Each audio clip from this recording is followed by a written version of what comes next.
And what do you think?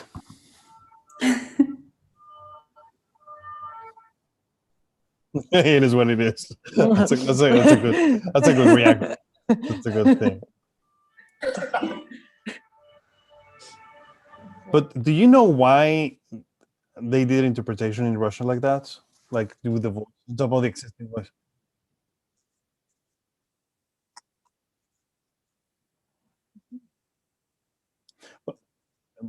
But why dubbed with the original voice behind?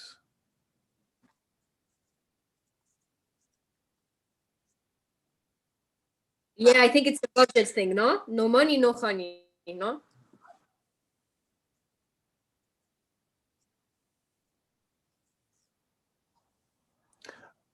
I mean, in Mexico, I remember a lot of American series being dubbed, but the sounds, the original sound would never be, like, you will never know the voice of the original actor.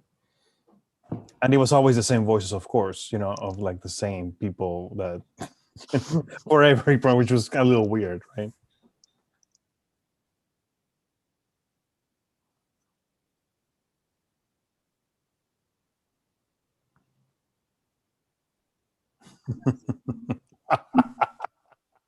Oh, that's fantastic. So maybe I can do the talk in Spanish and you can translate it into Russian. Ah.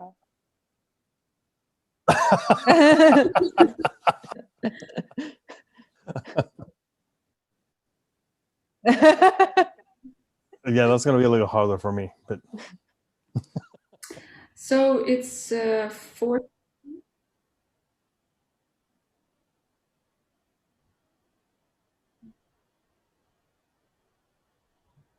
really? Oh, maybe so that you don't get confused with one another. But then how do you know who's going to do the translation?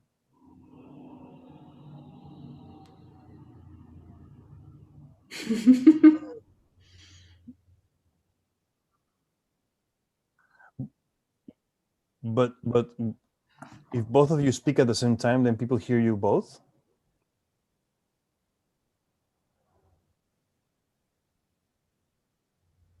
Oh, okay. So should I start to meet people, and we will just wait a little bit more for more people?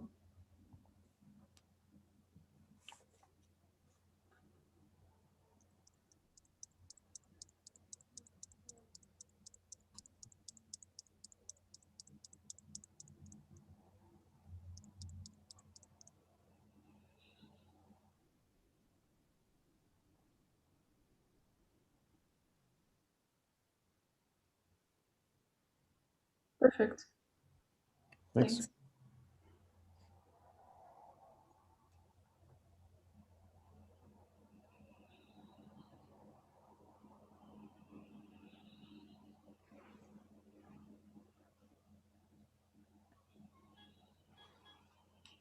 What does the Russian press say about the U.S. elections? Oh, it was huge. Mm-hmm. Because there were even memes about that Russian grannies in the village. They're just talking how important Pennsylvania is right now. And they're like, no, it's red, no, it's blue, no. And but yeah, everybody were, I think they were following. Mm-hmm. It was funny that on Yandex, like in the first news, it was always about Trump. It's like the Trump is almost winning. He got that state, he got that state. He's like almost behind Biden. It was never about Biden. It was always about Trump. So Well, very pro Trump. Absolutely.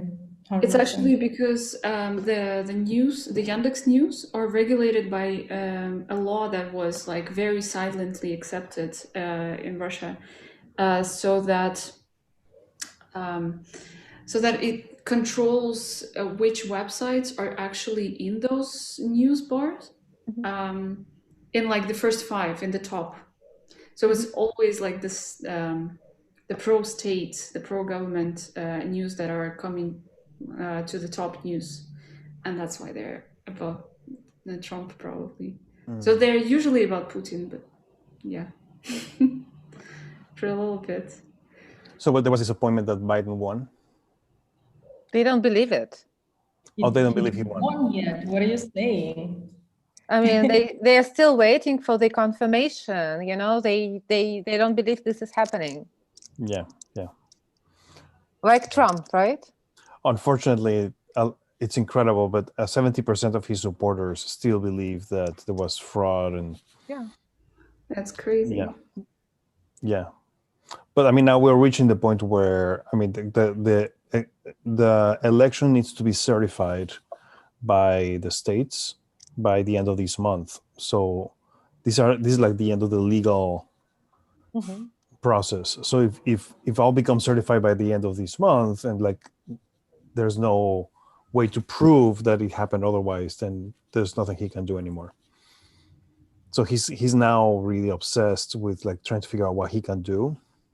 I mean, we have a very ridiculous system of elections that doesn't make any sense. It was really invented during slavery, you know, so that white people will have more power, you know, to like in small states, you know, and so that opens it to a lot of really strange legal possibilities of like how to count the votes or how to make the votes happen. So he's trying all these different ways, but Mhm. but it looks like, you know, that's it. You know, it's maybe the end of the line for him.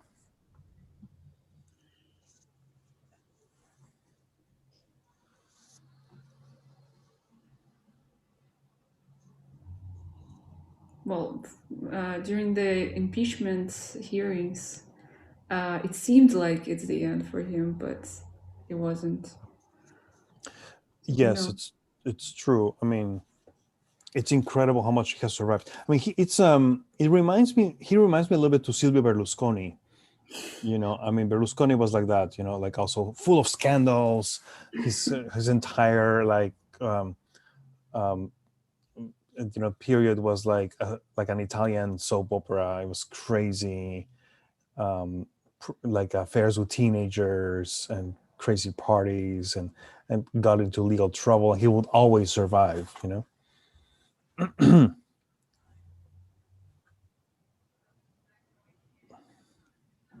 It's a little bit, but it's like it's a reality TV presidency, you know.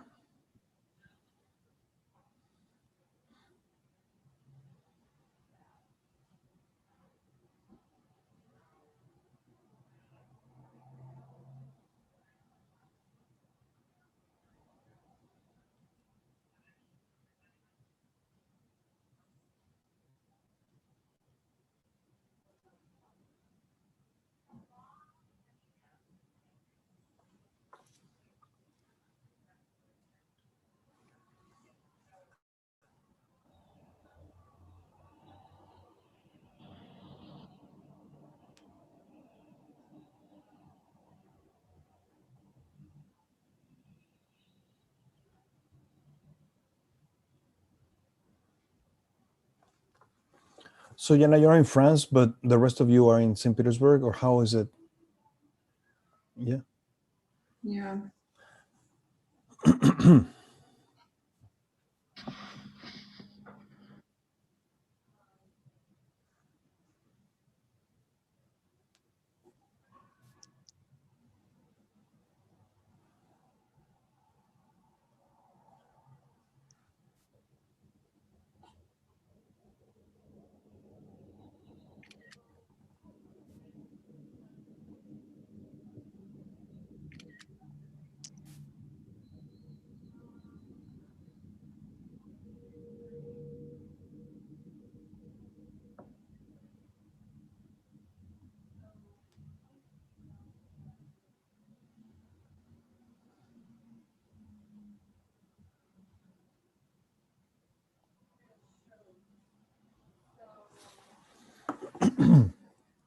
We wait maybe 1 more 2 minutes. Okay.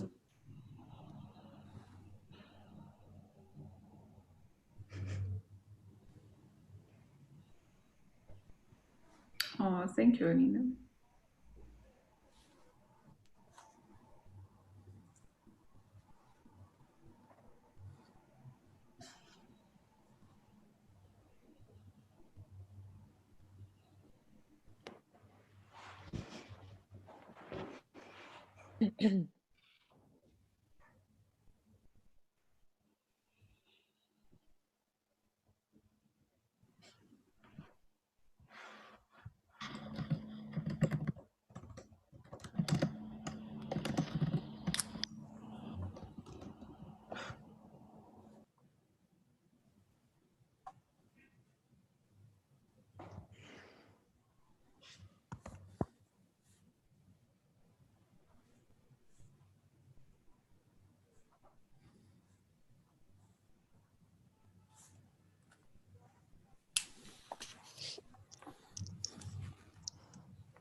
Итак, я скажу пару слов тем, кто уже на русском языке.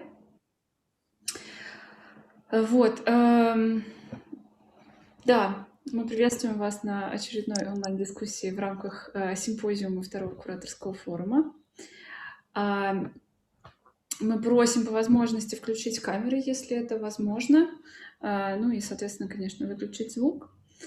Пабло сначала скажет несколько вводных слов о своем голосовом сообщении, о своей практике, а затем вы можете задавать вопросы как устно, если вы захотите, так и вы можете написать в чат, а мы с кураторами озвучим эти вопросы.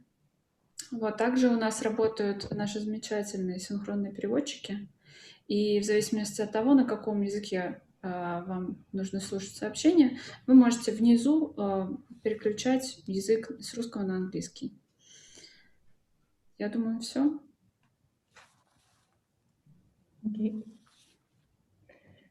Ну, я тогда начну тоже, представлю коротко Пабло на русском языке, и затем передам ему слово.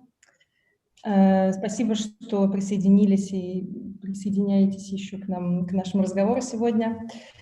Пабло Хельгера родился в Мексике, учился в Чикаго, получил степень доктора философии в Лондоне и уже долгое время живет и работает в Нью-Йорке. Большая часть мира искусства знает Пабло прежде всего как социально вовлеченного художника и перформера. И у Пабло было множество персональных и групповых выставок по всему миру. Другая же, не меньшая часть мира искусства знает Пабло как музейного педагога. И в музеях он работает с 1991 года. В последнее время был руководителем образовательных программ в музеях Гугенхайма и МОМА. И, на мой взгляд, довольно редкий случай успешной карьеры в обоих этих направлениях, быть художником и музейным педагогом. Мы также знаем Пабло как автора текстов, и одна из последних публикаций, вдохновивших многих работников культуры, в том числе и меня, называется Education for Socially Engaged Art, образование для социально вовлеченного искусства, которое, на мой взгляд, стало блестящим примером критики квазиактивистской деятельности и так называемых добрых намерений в социально вовлеченном искусстве и комьюнити-арт. И надеюсь, что сегодня мы затронем эти темы обсуждения. Нам очень жаль, что мы сегодня не в Петербурге, и большое спасибо, Пабло, что согласился принять участие в этом онлайн-эксперименте. И передаю тебе слово.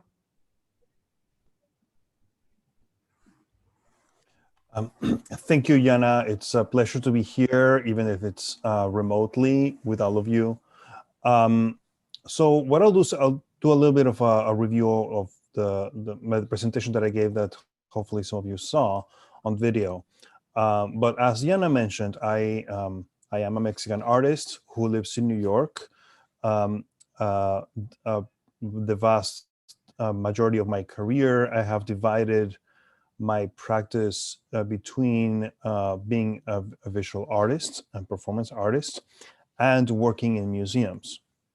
So the kind of work that I have done and the kind of writings and reflections that I have done really stem from those experiences. In the text, in the presentation that I gave for this forum, I speak on the subject of audiences, trying to provide a bit of a history from my perspective on how artists over the last few decades have dealt with the subject of the participatory audience. In my presentation, I speak about two historic examples of artists who worked very differently with audiences. One of them, which we can say belongs to the generation of artists that Nicolas Bourriot described as relational aesthetics artists, who were doing experiences in galleries and involving audiences in specific actions.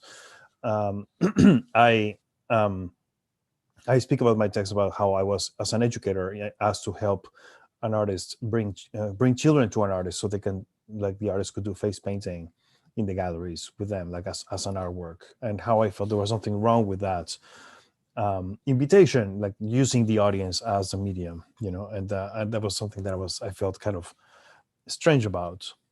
The second example was an experience of mine when I was a young art student studying performance art. When I was invited by a curator to work as part of a very famous piece from the early 90s by Guillermo Gomez Peña and Coco Fusco. It was a piece titled The Couple in the Cage. The two artists, who are Mexican and Cuban respectively, they exhibited themselves as quote unquote recently discovered indigenous Amerindians in an island in the Caribbean. And they exhibited themselves inside a natural history museum, causing a great deal of controversy because people thought that this was a real exhibit of indigenous people. Of course, they wanted to make the point that there's a long racist history of exhibiting human beings in museums as if they were like entertainment. And to me, that example was a project that is really tied with history, performance art, and issues of identity politics from the early 90s that were very important in the United States during that period. But also it's an example of institutional critique, where institutional critique and relational aesthetics were the two types of work that were, I guess, very prevalent in the time when I was starting my practice. And the way they both understood audiences was interesting and also problematic to me.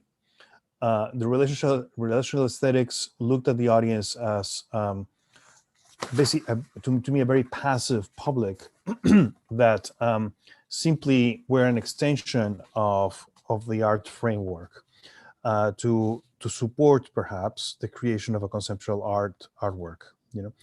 And for me, institutional critique, in as much as it dealt with the public, was mainly as also in a very passive way by creating a critique of the institution that sometimes included them.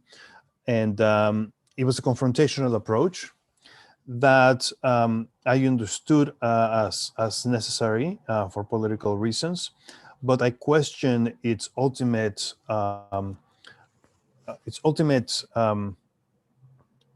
success or efficiency as in the long term, you know, because I am an educator.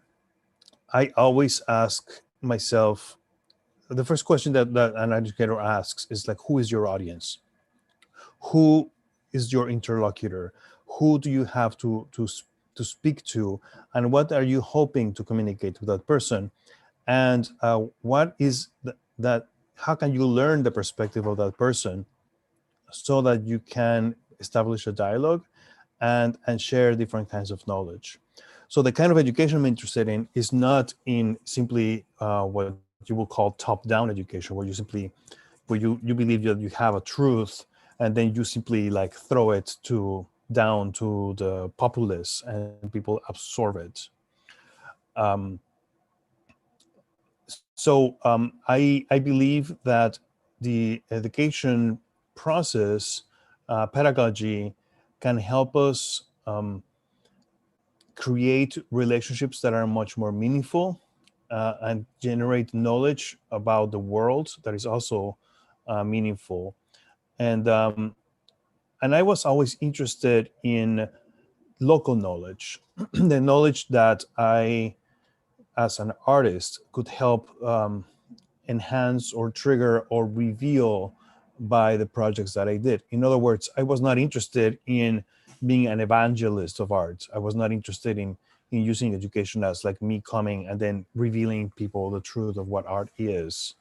I was interested in creating platforms within which people would actually participate and reveal the knowledge that they had. So for example, and in the projects that I outlined in my presentation, one of them had to do with Mexican soap operas, the history of Latin American soap opera and its impact on Eastern Europe.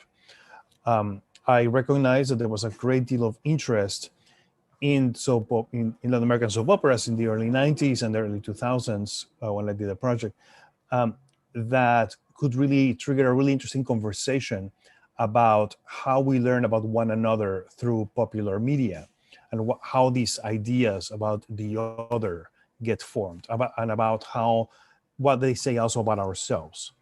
So this project, which was really, it was called Instituto de la Telenovela, Soap Opera Institute, was a series of workshops, exhibitions, presentations in different cities in Eastern Europe, inviting people to speak about their experience about soap operas and what they meant, what they said about society, what they said about issues like class and gender and race.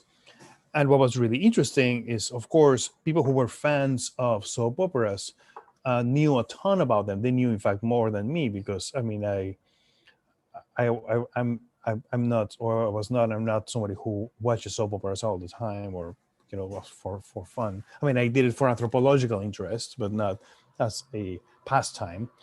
And these people were, in fact, much more knowledgeable about the subject than me. And what we learned through those discussions and conversations was really like the ability to understand how the typology of that soap operas generate relate or not with the reality that people are living. You know? And the other example that I show in my presentation had to do with a radio station that I created in Bologna, in Italy, in 2011 during the Occupy Rome movement. Bologna has a rich history of student protests and of alternative media, of pirate radio and pirate television. So we kind of took this tradition to make this like alternative radio station, inviting artists, local artists, to do programming with us. These were artists who did not have a chance to show their work because there were not enough galleries in Bologna, because we were still undergoing the global economic crisis of 2008. And it was a project that relied and invited the participants to share their knowledge about different aspects about the city, which of course I was not an expert on. I mean, I will never be an expert on because I'm not from Bologna, but I created a platform that allowed them to do that. So what was happening in this kind of project and what I'm interested in terms of audience is, number one, how the participant herself or himself can also be a primary audience.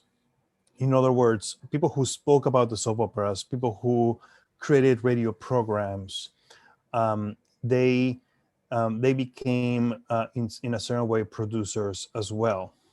It relates to an important quote, I think, that is from Jacques Rancière's The Emancipated Spectator, what he claims that the emancipated spectator is the one is the one that becomes emancipated when becomes a community of readers and interpreters and storytellers.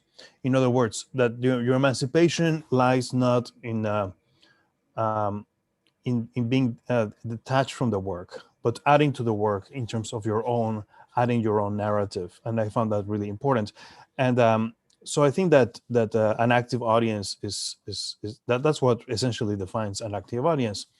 And the other thing is that I feel participation usually is seen as these myriad of levels of engagement. Or I mean, it's usually seen as either you participate or you don't participate. But instead, it should be like a seen as a model with multiple levels of participation, where we have different ways and different levels in which you can engage with a work. And I think this is true of all art. I mean, basically, it's any type of artist, any type of art has different kinds of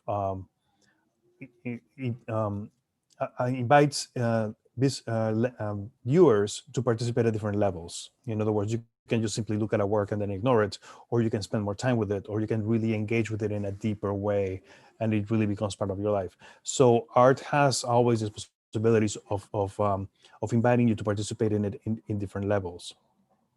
And to me, that is what constitutes actual participation. Participation that involves your cognitive investment, that involves your cultural engagement with it and your community engagement with it. You know, that there's really truly a dialogue between the work and the community, and there's also hopefully also a critical reflection. Like in the same way that I invited people to speak about soap operas, their goal really was to reflect about the social and political and cultural significance of those soap operas, and to see them as representations of who we were, who they were. And with the radio program or the radio station, the request was to really help people think about what the city meant to them and what were the issues behind it. So there was always this ultimate goal that made participation actual. To me, symbolic participation is a type of participation where the project is usually a conceptual proposition in and of itself, and the end of the proposition is simply to say that you have participated or that you have created a kind of a participation. In other words, it's like as if I say, I'm going to make a project where I made a school, and people are going to learn there. The goal really of the project is not for people to actually learn. The goal of the project is to actually make a school. So as long as the school looks like a school and behaves like a school, appears to behave like a school, it doesn't really matter that there's any learning happening there. So to me, it becomes more like a symbolic gesture of what education is than an actual active engagement in the process of education. So my point about actual versus symbolic audiences is precisely that engagement needs to be real and needs to be part of an exchange of thinking between the instigator / artist and the participant / collaborator. With that, I think I'll stop talking, and I would be happy to answer any questions. Thank you, Pablo. Maybe I'll just ask one quick question before we open up. Like when you speak about this way of engagement, is there a difference if you're an artist or an educator for participatory projects? Well, so I've worked in education for many years, and of course as an artist, and I honestly think that the only difference is whether you are prepared to present your project as art, and subjected to the kind of scrutiny that our projects receive as opposed to an educator. In other words, I think that what I do as part of my practice that incorporates education is not so different from in its strategies of learning and discussion from what the things that my other colleagues do in museums. That these are the things that we tools that we employ all the time. We use theater of the oppressed, or critical pedagogy, or we used ideas from early childhood education, like Montessori or Reggio Emilia, or just general philosophical ideas about education. But it's just mainly how you use those tools to make a work, and it's more like the ultimate context into which you bring those things. And like that, I'm interested in doing that. I'm interested in taking those tools and then employing them in the context of art. It's just not something that necessarily is of interest to every educator,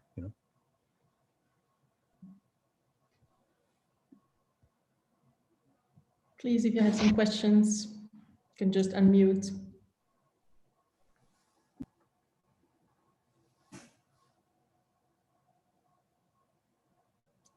Or if you want to write a question in the chat.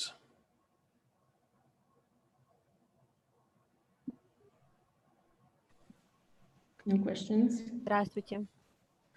У меня есть вопрос. Спасибо большое вам за ваше аудиосообщение. Мне очень близко то, о чем вы рассказываете там. Скажите, пожалуйста, можете ли вы поделиться каким-то своим опытом провальных проектов, которые вас чему-то научили?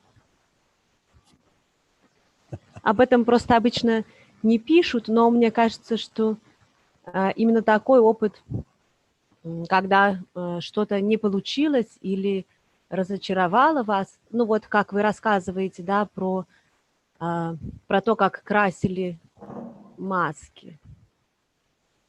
Вот это очень, мне кажется, с точки зрения образования очень полезный опыт.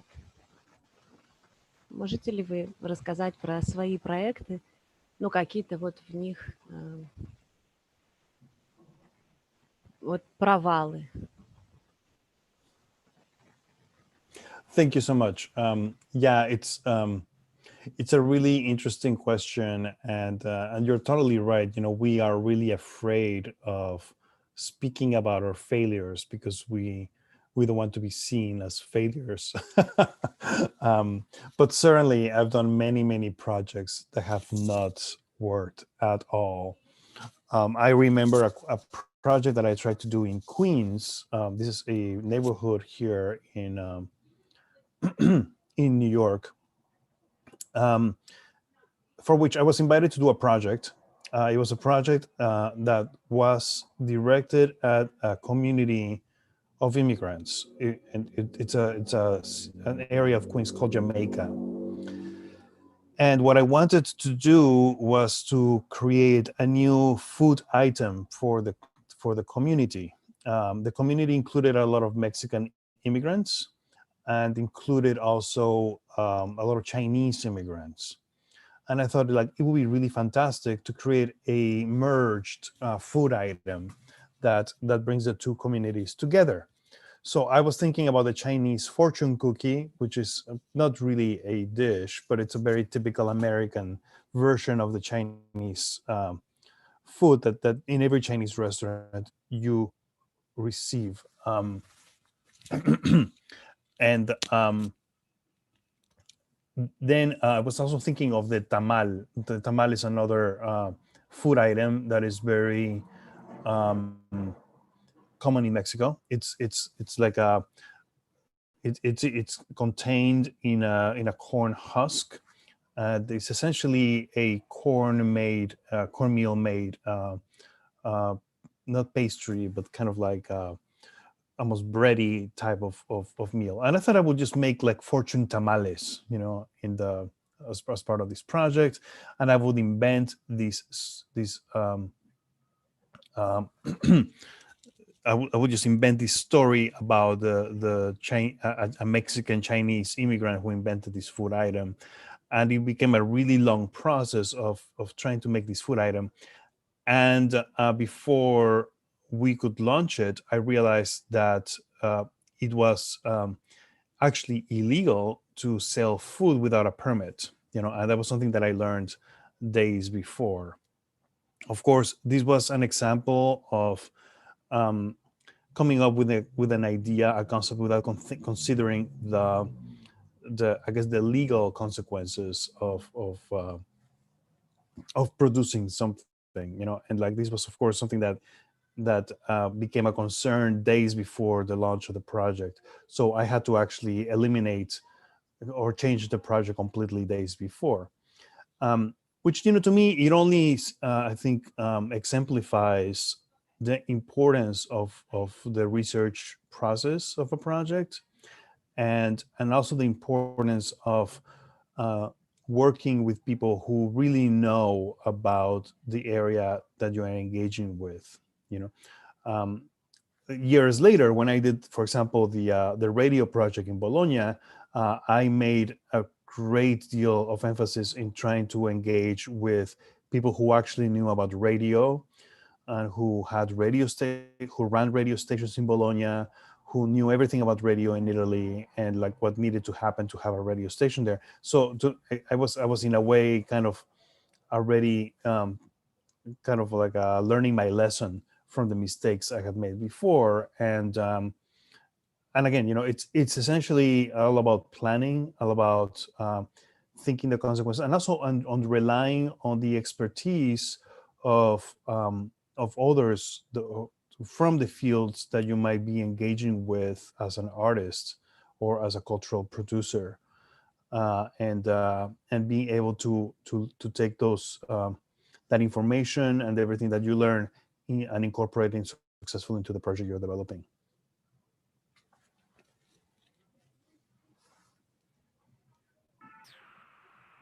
Thank you. There is a question in the chat, but I will read in Russian. Как создавать художественные проекты, если ты не художник? Спрашиваю как автор культурно-просветительского проекта, которому предстоит взаимодействовать с художниками и знакомить локальные сообщества с их работами. Надеюсь на советы, как внедрять художника в местный контекст, чтобы он был понятен. Спасибо, Анастасия.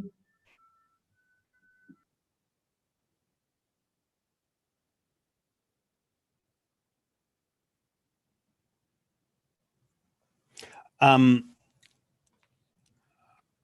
would turn this question around to you to say, for example, if you are not a writer, would you ask, how do you write a novel without being a writer? I mean, in essence, anybody can write a novel. Will it be very, very good or not? You know, that's a different question, right?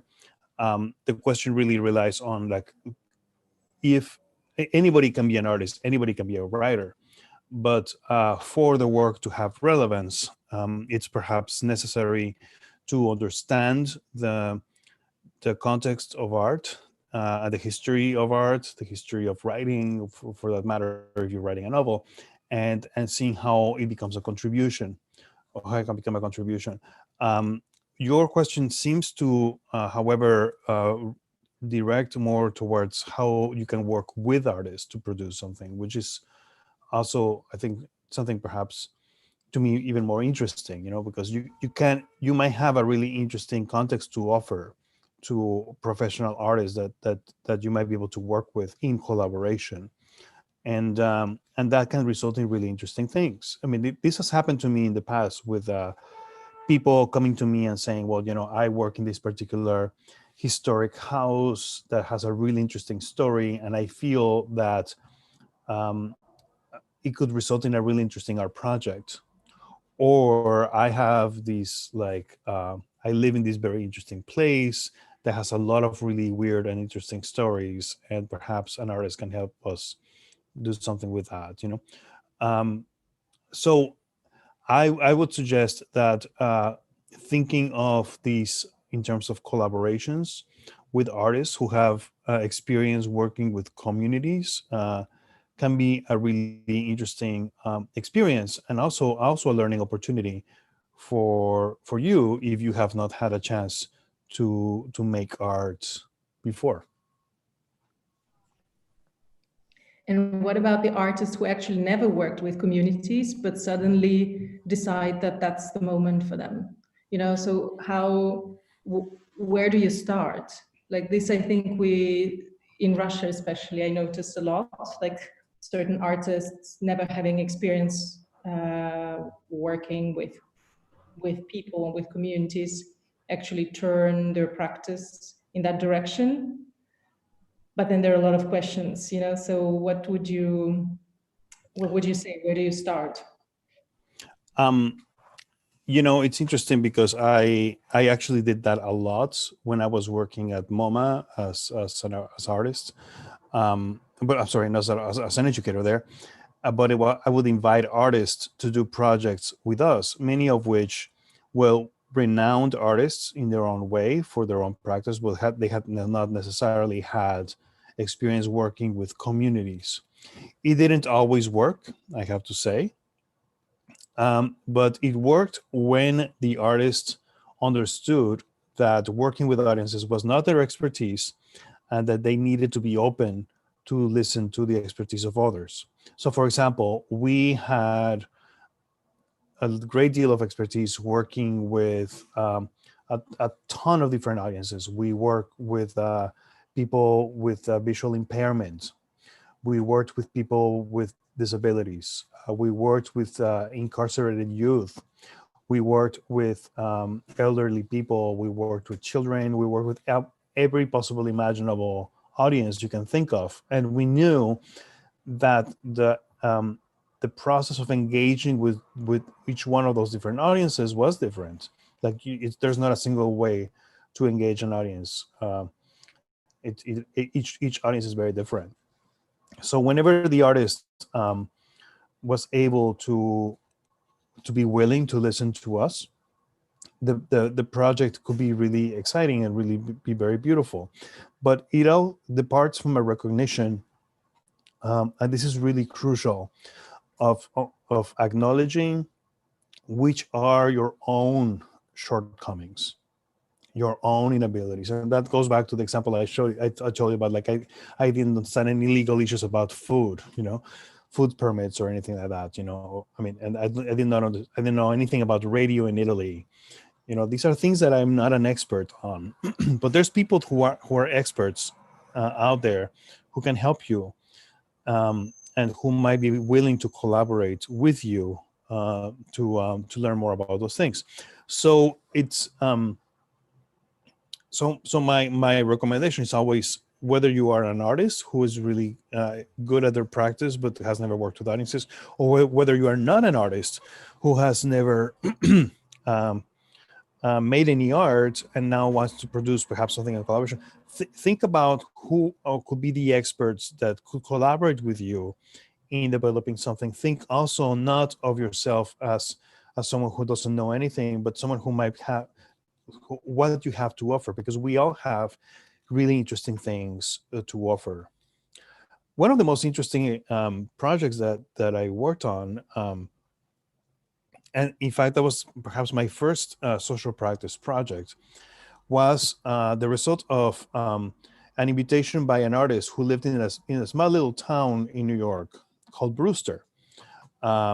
And this man was and is a painter, a very traditional painter, who felt that his town needed more art. He just felt that his town was really boring and that there was nothing going on there, but it was an interesting town that could really use some excitement. And he just thought, why don't we just create like a weekend of like arts, like art happenings here, you know? And he had no idea about what an art happening was. He just like thought it would be really exciting to bring artists. So he invited a bunch of curators from New York, friends of mine, to invent a weekend of crazy activities in his town. And many artists, many of them which are very well-known artists today, like Matthew Buckingham and others that, you know, and then we went to this town and I did performances and happenings and interventions, and it was a very strange experience, but really, really exciting because it was a new environment for us, and it was something completely new to the people in that town, and they did not understand what was happening at first, but they were so excited that they wanted to do it every year ever since. But it's just an interesting. present this as an example of how it's all about interesting encounters and about the acknowledgement of what are the things that you can bring to the collaboration and to the dialogue, and what are the things where you must acknowledge that you need to learn or grow from others.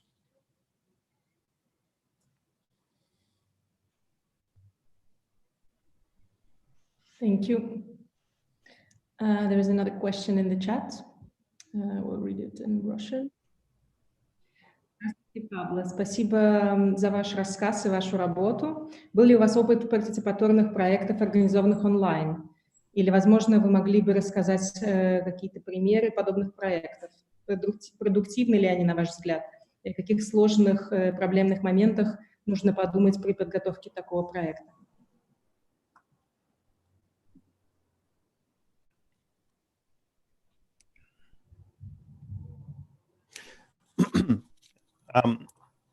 So as you all know, and I'm sure as you are living it, like we are now in a situation with a pandemic where our practice has become completely relegated to our apartment, or respective apartments and living environments, and this poses a very significant challenge for those of us who work with the public face to face. I had an experience recently that was to me really meaningful in trying to address this problem. A friend of mine, a curator, was in conversation with me about how can social practice be of any use in a moment like this? Like, how can we contribute to make work that connects people, that helps people at a moment where we are so depressed and isolated and in our respective apartments or bedrooms or houses or whatever it is. And I had this idea of reviving a project I had done before that was using the format of the singing telegram.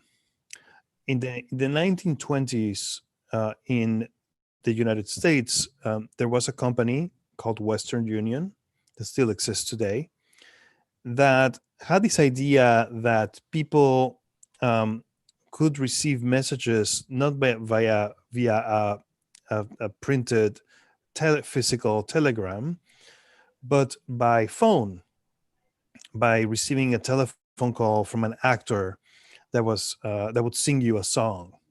So I could call Western Union and request for an actor to sing "Happy Birthday" to my wife or to my mother or to whoever it was, And they became really popular. It was during the Great Depression, which was also the time where there was a great deal of financial suffering in the United States. And the singing telegram became really popular at the time, and they still, in fact, exist today. So I proposed that we would do singing telegrams via Zoom for free, for people, and just offer people that I would sing from a list of songs that I know.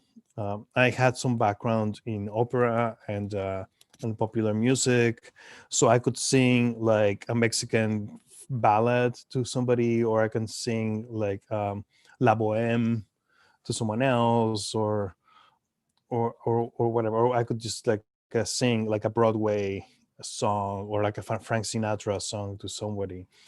And the response was incredible. We had dozens and dozens of requests from all over the world. So I spent 2 months like every day connecting via Zoom, and I had a background of like a stage, and I would dress like a telegraphist and everything. And I would sing, like I sang to people in Turkey, I sang to people in Russia, I sang to people in Singapore, I sang to people in New Zealand, and of course all around Latin America and the United States. I sang to babies, I sang to like great grandmothers, to people that were like 100 years old and like 2 months old. I sang to like people who were getting married. I sang to people who were getting graduated. And what was really interesting to me was that it was a very strange process of like you're connecting with a complete stranger that you would likely will never see again. And I would just simply connect with the person and say, you have this singing telegram from such and such, and here's a message, and here's the song. And even though I was this perfect stranger, I was delivering usually something that was really meaningful to them because it was the message but from someone that they really loved or care a lot about. And there were a lot of tears in this process. It was very emotional and also very strange for me because I was simply delivering. I was just the messenger, right? Or something that caused an enormous reaction of somebody. And of course, singing it was very special because, of course, music is such a powerful emotional art form, right? And it just showed to me that we can do social practice online.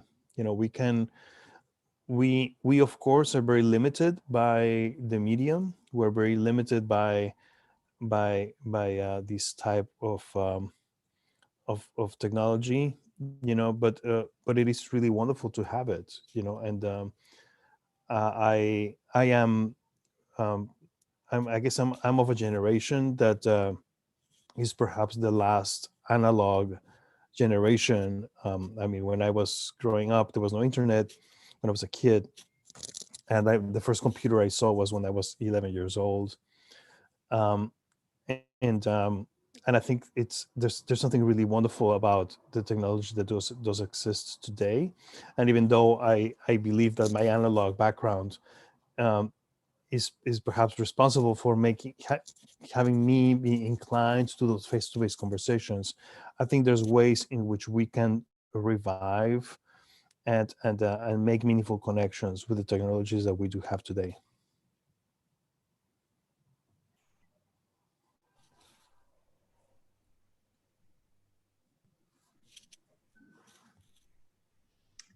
One more question. Пабло, спасибо, что поделились этим опытом. Теперь, когда я буду читать ваши тексты, буду иногда представлять, как вы поете сенатору. Если можно, второй вопрос. Какая аудитория, по вашему опыту, оказывается самой сложной для вовлечения в партиципаторные проекты?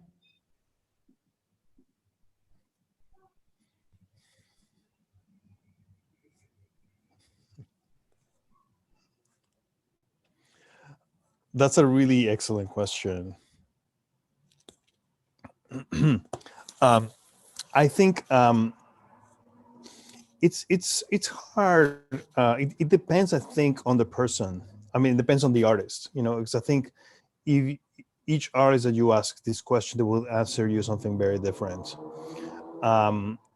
I believe I have greater ability to engage with older adults and with adults than with children, for example. Like I feel personally I am not a great communicator with children, even though I'm an educator, you know, but that's not my expertise. And I know for sure that there's many artists who would say the opposite, you know, like some artists love children and they love working with children, but they cannot work with like very well with adults.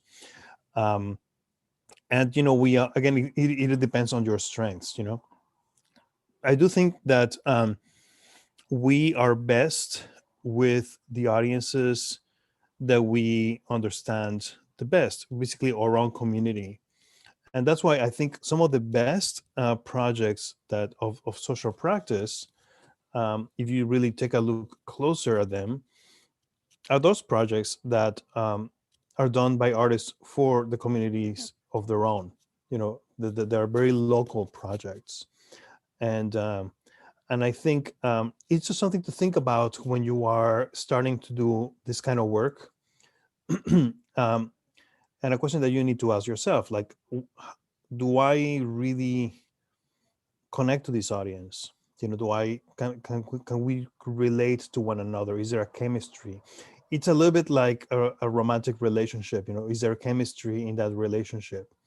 And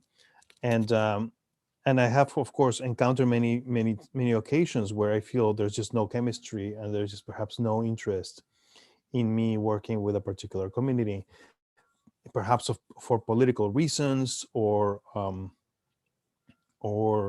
because their ideas about what art is are very different than mine, and it's very difficult sometimes to negotiate those divisions or those differences of thinking, But again, I think instead of, but again, I think mainly the best audience to work with, instead of the most difficult one, I think I would say that the best audience is the one that you can have a personal connection to, and that you can understand where they're coming from. If you have that ability, I think that you can really produce a really meaningful project.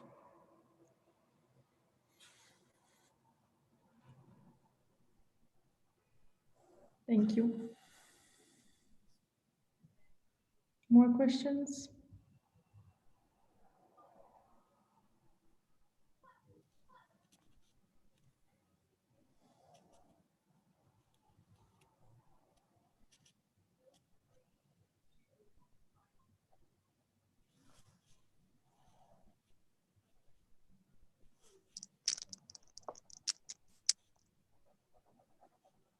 Okay, I can't wait.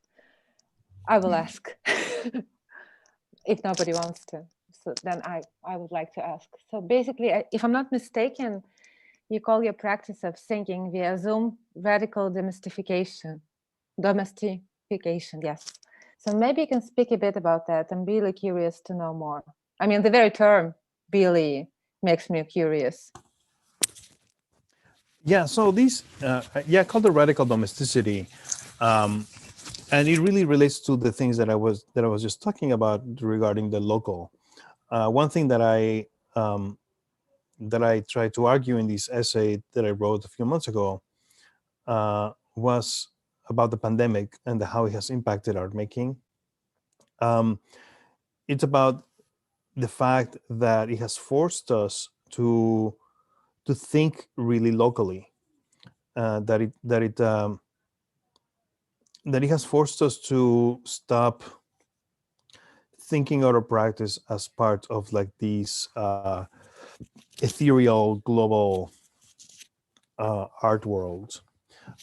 As you know, or I mean, I guess really as artists, we fly all over the world. Right now, I will have been in St. Petersburg, doing a conversation with all of you. And as an artist, I do spend a lot of time, like most people, like going all over the world, participating in biennials, in exhibitions, traveling to Europe, to Asia, to Latin America, doing various kinds of things, large and small, and that's the kind of global network that we have created for the art world, that more or less started in the early 90s with the big global biennials. This created I guess the biennialist syndrome, this idea that you will come to you descend into this exotic city to put an exhibition about some kind of global issue, and then you will move on to the next city, and it becomes like a very chic and a very kind of fancy type of practice. And of course, this type of work is meaningful, and there's many important works that were produced, of course, during this period. But it has become increasingly clear that for art to not lose its meaning, it has to become local again. And the pandemic, to me, was an indicator, or perhaps a moment where this became clearer than ever. Now we cannot. Now we can't really travel, or travel it's very limited, the kind of traveling that we can do. Cultural tourism cannot be the fuel for art making, and local practice is something that can be I think should be embraced. I am very interested in the relationship between culture and geography, and in fact, I mean, I think there's clear evidence from biology and from cultural social science that the diversity of perspectives in the world really stem from the diversity of climates and the geographic diversity. In other words, the reason why we have, for example, thousands of different languages in the world is because over the course of centuries and millennia, people were living in hills or valleys or tropical areas, and they will not go to one another, and the way of speaking changed depending on which geographical area you were, which led to cultural diversity as well. So that's why we have so many diverse and rich and interesting cultures that even though they might connect to one another in different moments, they still are very much something of their own. And of course, that's something that I find really interesting. So of course, we are never going to be, we'll never experience that kind of isolation again because of technology, because of where we are in the world today. But I still believe that the engagement with the local for an artist is both a great challenge and a great opportunity for all of us to think about our practice specifically in how it impacts the communities that we can serve, and how they can also become, in their very own specificity, also universal practices.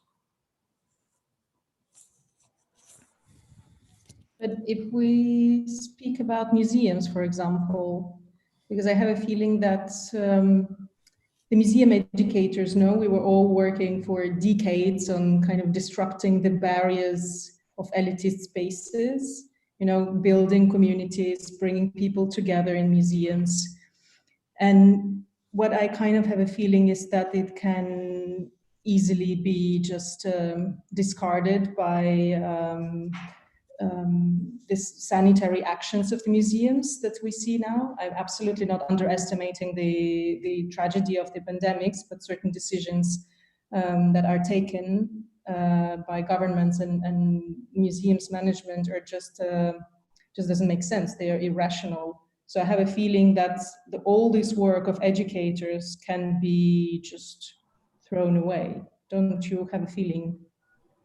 Or what can be? I would argue the opposite. I mean, at least the museum where I used to work until a few weeks ago at MoMA, it's a museum that is incredibly dependent on tourism, right? And it's a business model that is like predicated on like you're gonna have like 70% of tourists coming and buying things. You know how much tourism is there in New York right now? Zero. There's like not a single soul coming into New York. So it's a crisis. It's a gigantic crisis. And museums are desperate for audiences and to reconnect with their local communities. And who are those who can help them reconnect with those local communities? It's the educators. Because ultimately, you realize, oh, well, yes, there's this global community that I connect with and that I can maybe make money from. But ultimately, it's your local community that is really the one that you are fully dependent on. Like the kind of communities that I worked most importantly was the local community, because I organized lectures and conversations and activity. I mean, like, of course, if you were a tourist visiting the museum, you could see a gallery talk or something. But ultimately, the things that I was organizing, like things like these conversations about art or artists and art issues, would mostly involve local university students, other artists that lived in the city, like the local community. They become your most loyal base, your most loyal interlocutor. And these are the people that will come more often to the things that you do. And those relationships become really important. So I do think that that refocusing on the local community does become really necessary for organizations, especially in times like these, and of course educators play an important role in that. But they are laid off. at their own peril of the institution. There is one more question in the chat. Какой ваш основной импульс в создании партиципаторных проектов? Они интересны вам как исследование, как новый опыт для осмысления как художнику или же как интересный образовательный формат?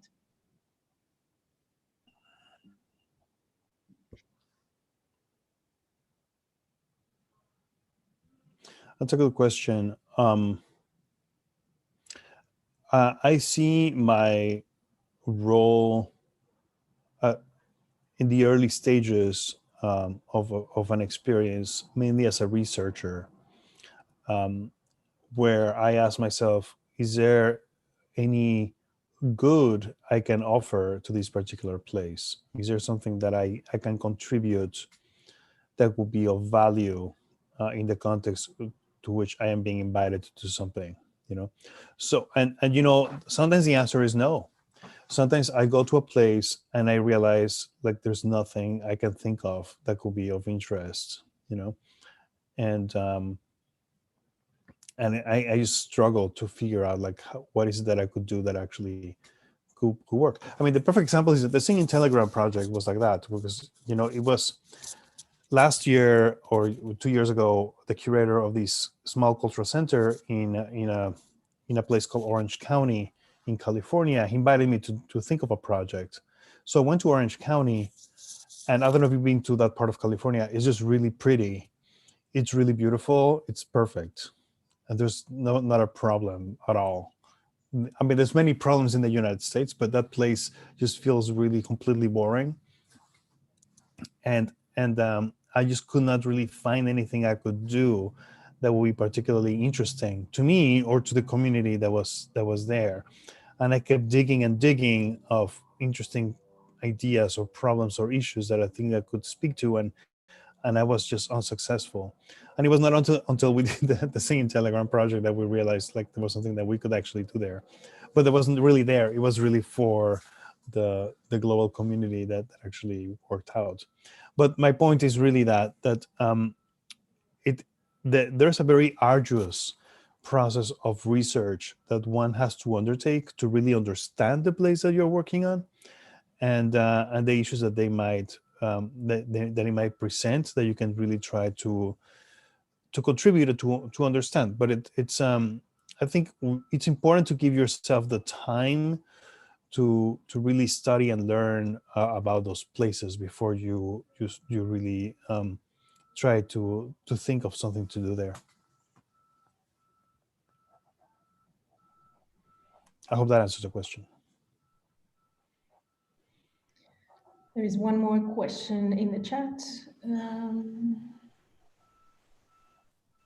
У меня такой вопрос. В своей практике я часто сталкиваюсь с тем, что часть аудитории совершенно не хочет никуда вовлекаться, а хочет от меня, в кавычках, параллельную программу к выставке, на которой можно пассивно провести время. Считаете ли вы, что кураторы образовательных проектов должны выстраивать некоторый компромисс в своих программах?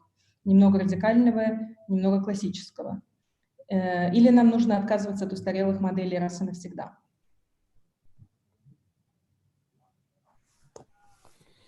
In my practice as an educator, we spend a great deal of time doing something that is sometimes seen as very boring, but we spend a lot of time doing evaluation, asking people their thoughts about the experience that they've had.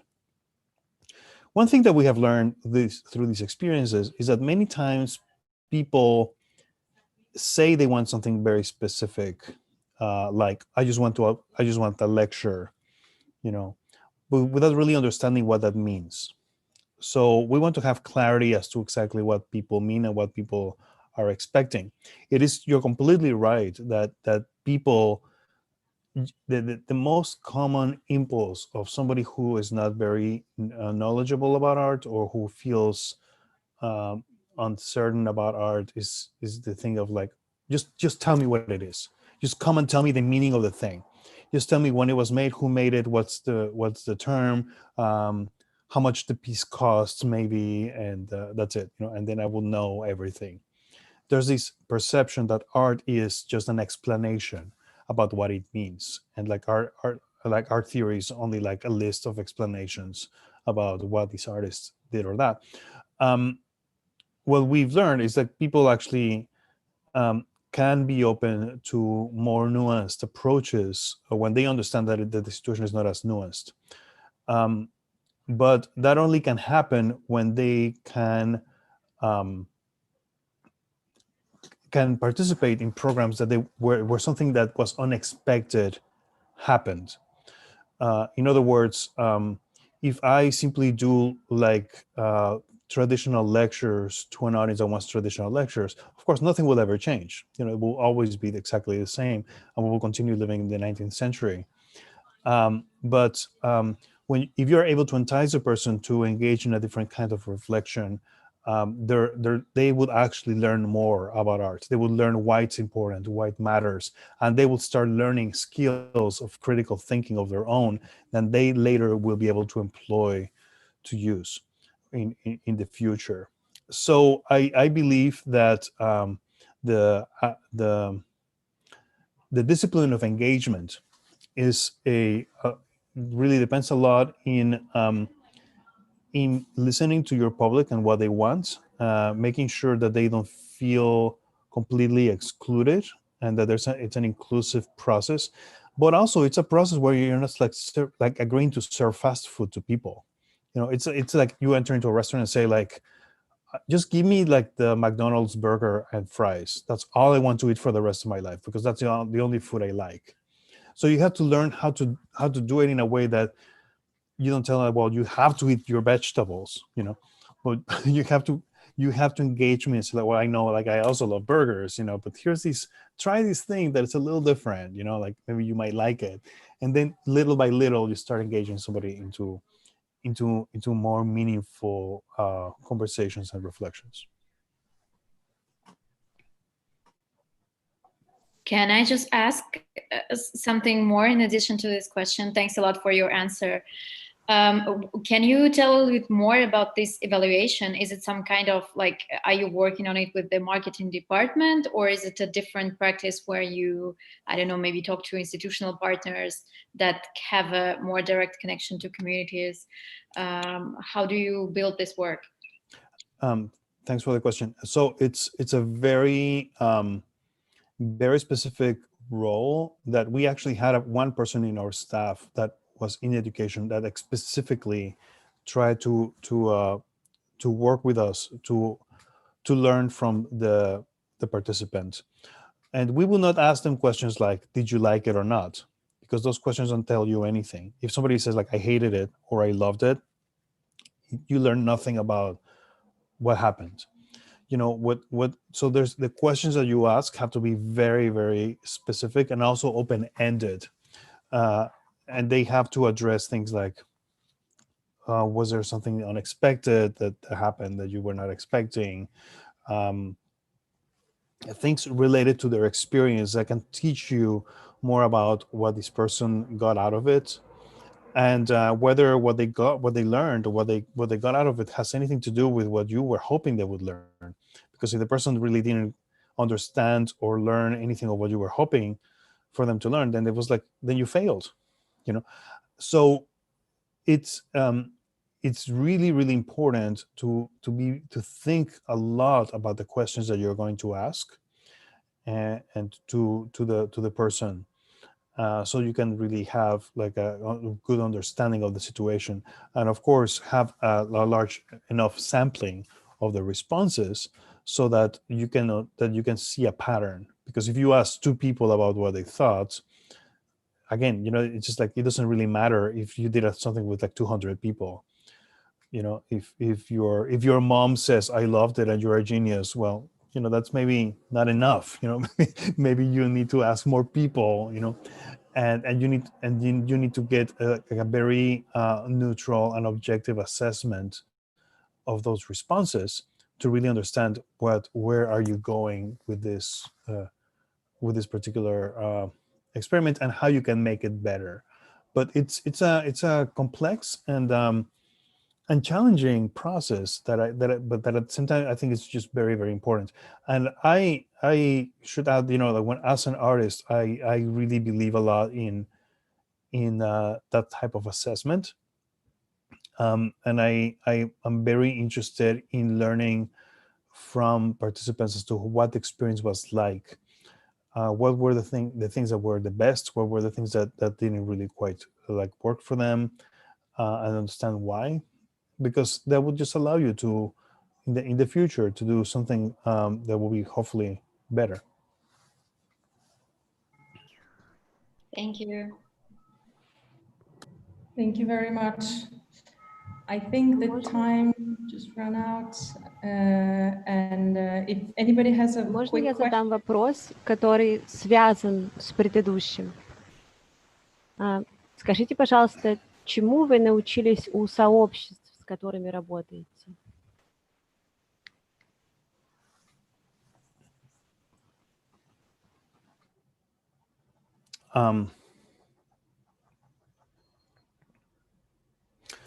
Well, I mean, there's so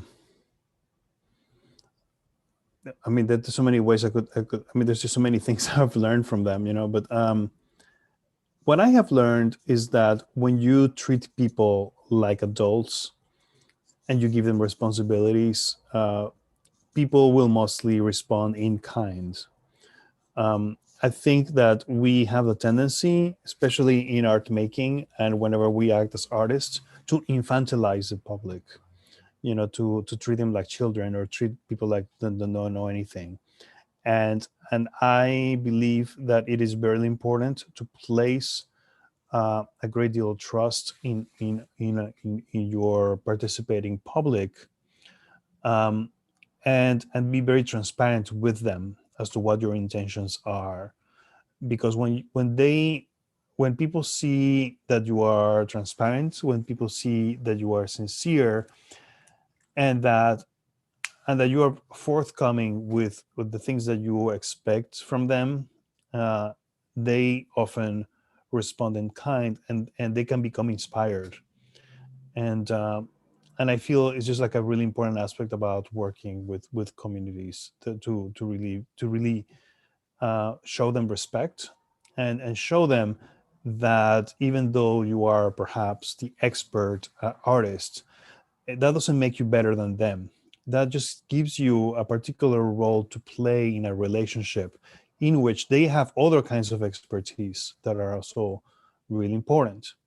The Brazilian educator, Paulo Freire, very famously started his career as he's one of the most important educators of the 20th century. He was hired by the Brazilian government to teach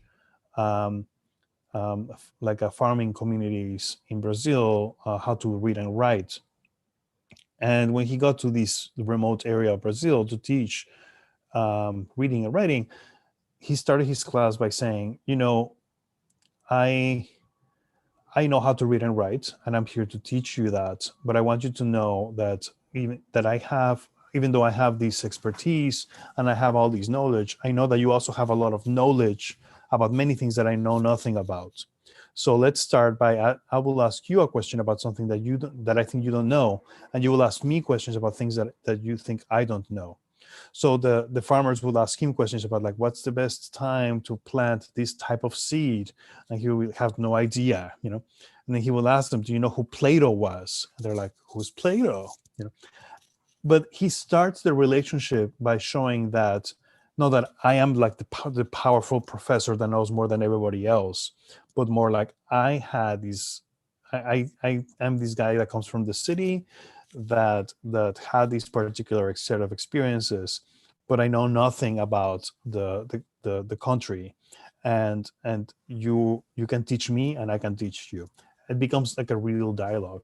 So that authenticity of relationship is what I've learned is really absolutely crucial in the process of working with a community.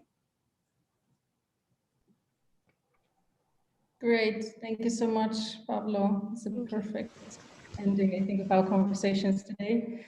Thanks to everybody who joined us. Please don't miss the letter of Pablo that you can find also in correspondence section of the website. And really hope to meet you in person in Russia one day, finally. I hope so too. But thank you so much for having me. It was a great experience, and let's stay in touch. Thank you, Pablo. Bye-bye. Thank you, guys. Thank you. Bye. Bye. Bye. Thank you so much.